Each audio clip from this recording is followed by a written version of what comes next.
अस्सलामु अलैकुम dear viewers. Punjab भर के अंदर 9th बोर्ड के एग्ज़ाम शुरू होने वाले हैं और इस अहम मौका पर तलबा और तालबात बहुत ज़्यादा वरीड होते हैं अपने एग्ज़ाम के हवाले से। बहुत ज़्यादा सवालात उनके जहनों में उठते हैं, बहुत सारी गलतियां जो हैं वो कर जाते हैं इम्तिहान के दौरान, जो कि उनके लिए बहुत ज़्यादा जो है परेशानी का बायस भी बनती है और उनके मार्क्स भी कम आते हैं। हमारे साथ मौजूद हैं प्रोफेसर गुल मोहम्मद खान साहब, जिनका 25 साल से ज़ायद का जो है तालीमी तजर्बा है। हम उनसे पूछेंगे कि इस एग्ज़ाम के अंदर जो है क्या क्या चीज़ें, रिक्वायरमेंट्स क्या हैं, क्या ज़रूरियात हैं, तलबा के लिए क्या चीज़ें जो हैं ज़्यादा बेहतर हैं। अस्सलाम वालेकुम सर। वालेकुम सलाम। सर 9th बोर्ड एग्ज़ाम के लिए रहनुमाई कीजिएगा कि क्या क्या जो इसके लवाजमात हैं, कैसे आप इसको जो है बात करेंगे। जी, सबसे पहले जो 8वीं क्लास के पास बच्चों का ये पहला एग्ज़ाम है 9th बोर्ड का। जी, तो इसमें बहुत ही छोटी छोटी गलतियां अमूमन बच्चों से हो जाती हैं, टेक्निकल गलतियां हो जाती हैं, जिससे उनको बहुत ज़्यादा नुकसान होने का एहतमाल होता है। तो इसमें सबसे पहली चीज़ तो है, बच्चे को रोल नंबर स्लिप दी जाती है बोर्ड के इम्तिहान से पहले। ठीक है। तो रोल नंबर स्लिप जब बच्चे को मिलती है तो उसे सबसे पहले उनके घर वालों को चाहिए कि उस स्लिप पर बच्चे का नाम, वालिद का नाम जी, और उसकी डेट ऑफ बर्थ, ठीक है। इन तीनों चीज़ों को वो वेरीफाई कर लें। ठीक है। क्योंकि आजकल डिजिटल दौर है, तो जो नाम शनाख्ती कार्ड पर मौजूद होता है वो उससे अगर थोड़ा सा भी चेंज हो तो बच्चा ज़िंदगी में वो डॉक्यूमेंट इस्तेमाल नहीं कर सकता। मसलन बच्चा जो अपने वालिद के नाम के साथ शेख लिखवा देता है या हाजी लिखवा देते हैं और शनाख्ती कार्ड पर वो नाम मौजूद नहीं होता। तो ऐसे बहुत से बच्चों को मैंने देखा है, वो आफ्टर डूइंग देयर MBBS और MSc वो हमारे पास स्कूल आते हैं और उन्होंने उस वक्त केयर नहीं की होती तो उन्हें सारी डिग्रियां चेंज करवानी पड़ती है। बड़ा हेक्टिक काम है। यानी कि बे फॉर्म के ऊपर जो नाम लिखा जाता है। जी, बे फॉर्म के ऊपर, बे फॉर्म या शनाख्ती कार्ड पे नाम जो वो लिखा जाना चाहिए। ठीक है। तो सबसे पहली चीज़, अपनी रोल नंबर स्लिप मिलने के बाद जो पहला काम है वालदैन का और बच्चों का, वो रोल नंबर स्लिप पर अपना नाम, वालिद का नाम और डेट ऑफ बर्थ जो है इसको अपने बे फॉर्म या शनाख्ती कार्ड के साथ टैली कर लेना चाहिए। जी जी, ये बहुत अहम पॉइंट है। सर इसके बाद बताइएगा कि दूसरे नंबर पे आप कौन से किस पॉइंट को देखेंगे। जी जी, स्लिप मिलने के बाद जब स्लिप को आप वेरीफाई कर लेते हैं, उसके बाद जो अहम काम है वो है सेंटर पर पहुंचना। तो बच्चों को आम तौर पर सेंटर जो है वो मुख्तलिफ दूर दराज जगह पर होते हैं, या एक सेंटर पर दो दो तीन तीन सेंटर भी अंदर मौजूद हैं। मतलब बड़ा इदारा है, उसमें हॉल है वो एक सेंटर है, रूम दूसरा सेंटर है। तो बच्चे उस दिन जाते हैं टाइम पर, तो वो सेंटर को ढूंढने में ही वो देर हो जाती है और वो पेपर कंफ्यूज हो जाता है। लिहाजा अगर मुमकिन हो तो एक दिन पहले सेंटर का विज़िट कर लेना चाहिए बच्चों को वालिदैन के साथ, या कम अज़ कम जिस दिन पेपर है उस दिन 1 घंटा पहले वहाँ पे पहुँचना चाहिए। अगर पेपर 8 बजे शुरू होना है तो उन्हें 7 बजे वहाँ पहुँचना चाहिए, ताकि रास्ते में ट्रैफिक जाम हो सकती है या कोई गाड़ी पंक्चर हो सकती है। तो लिहाजा ये बड़ा अहम है कि टाइम पर सेंटर पे पहुँचना चाहिए, क्योंकि इन बच्चों का पहला जो है बोर्ड का एग्जाम है, तो इसलिए जाहिर है उनको जो है इन चीज़ों का ख्याल रखना बहुत ज़्यादा ज़रूरी है। सर इसमें बताइएगा कि अब जब वो एग्ज़ाम सेंटर में पहुंच गए हैं, पेपर की जो हल करना है उसके क्या क्या लवाजमात हैं, किस तरह से। जी, इसमें जब पेपर मिल जाता है, सीट पर बच्चा बैठ जाता है रोल नंबर वाइज, तो सबसे अहम चीज़ है कि जो क्वेश्चन पेपर आंसर शीट बच्चे को मिलती है वो बड़ी, मतलब उसके ऊपर बहुत सारे बबल्स बने हुए हैं और फ्रंट और बैक साइड जो है वो दोनों काफ़ी उसमें खाने बच्चे ने फिल करने हैं। तो फ्रंट और बैक साइड है, इसको फिल करना भी बड़ा टेक्निकल काम है। तो इसमें अगर आप देखें यहाँ पे रोल नंबर दिया गया है, तो स्टूडेंट आमतौर पर रोल नंबर सही फिल नहीं करते। बच्चे को मसला रोल नंबर 786 है तो बच्चा उसको 786 यहाँ से शुरू कर लेता है, इस साइड पे यहाँ पे लिख लेता है 786, ये जबकि गलत है। तो उसको स्टार्ट के अपने खाने फिल करने होंगे 786 और यहाँ पे 000 लगाएंगे। तो ये बच्चे को बबल शीट प्रैक्टिस करनी चाहिए ताकि वहाँ पे रोल नंबर गलत ना हो जाए। तो 786 लिखने के बाद नीचे जो 7 का कॉलम है इसे फिल करना है और बबल को पूरा फिल करना है। इसके बाद 8 नंबर वाला बबल शीट फिल करेंगे और उसके बाद 6 नंबर वाला बबल शीट फिल करेंगे और स्टार्ट में 00 वाले बबल जो है ना वो फिल करने हैं। इसके अलावा पेपर कोड का एक कॉलम है, तो ये जो बच्चे को ऑब्जेक्टिव टाइप पेपर मिलेगा उसके ऊपर पेपर कोड होता है। तो पेपर कोड फॉर एग्जांपल वहाँ पे 7116 पेपर कोड दिया हुआ है ऑब्जेक्टिव पर। तो एक दफ़ा स्टूडेंट ऊपर लिखेगा 7116, इसके बाद बबल फिल करने हैं और बबल मुकम्मल फिल करने हैं। 7 का बबल फिल करेंगे, इसके बाद 1 वाला बबल, फिर 1 वाला बबल और उसके बाद 6 वाला बबल। तो ये टेक्निकल पॉइंट जो है बच्चे अगर हो सके तो इसको प्रैक्टिस करके जाएं।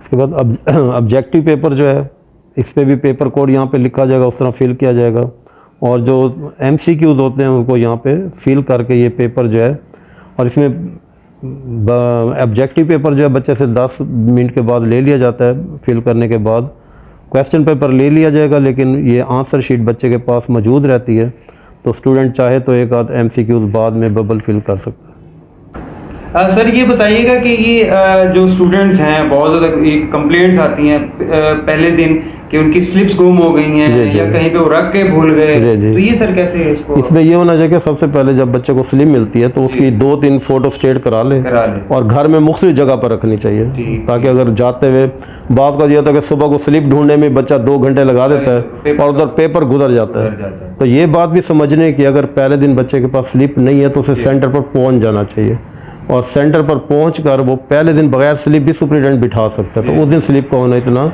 ज़रूरी नहीं है। तो ये बच्चों को ये बात बताएं, बाद बच्चे सेंटर पर पहुंच जाते हैं, वहाँ स्लिप नहीं, वो घर वापस आ जाता है। तो किसी भी सूरत में बच्चे ने घर नहीं आना, वो सेंटर पर अंदर पहुँच जाएगा और उसे इम्तिहान में बिठा दिया जाएगा। सर ये बताइएगा कि बच्चे की क्या ज़रूरियात हैं कि वो पेपर हल करने के लिए उसके पास मौजूद हों, स्टेशनरी है इस तरह की, और किस तरह की जो आप देखते हैं कि टूल्स? बस बोर्ड के पेपर में सबसे अहम चीज़ जो है वो उसका जो पेन है, वो बच्चा ऐसा पेन यूज़ करे जो पहले से इस्तेमाल में हो। बहुत से बच्चे उस दिन सेंटर पर जाके बाहर बुक शॉप से नए पेन खरीदना शुरू कर देते हैं और वो बच्चों के हाथ पर इस्तेमाल शुदा नहीं होते।